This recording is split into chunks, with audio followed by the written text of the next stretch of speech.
দিদিরা, আমি কি ভোটে দাঁড়াতে চাই?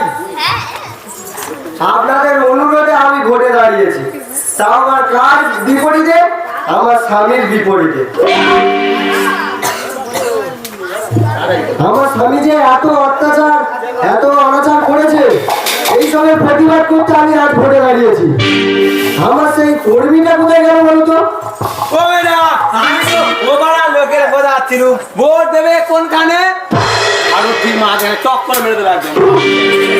চক গ্রাম চক করে। হ্যাঁ, এবার খবর কি হলো? খবর এবার তো টক করে মাথা লেগে যাও।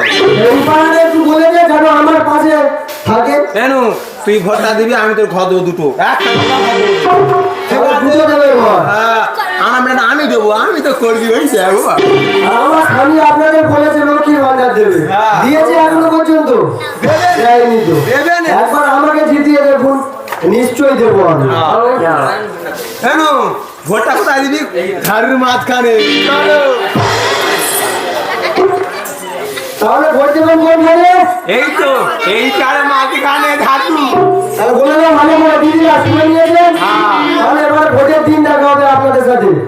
তোমরা টক করে ঘরে খেয়ে ভোটটা দেওয়া হবে। মুড়ি আর চপের ব্যবস্থা আমরা করে দেবো। ম্যাডাম সকালে যাবেন এবং ভোটটা আমাকে দেবেন আর মুড়ি চপ খেয়ে আসবেন।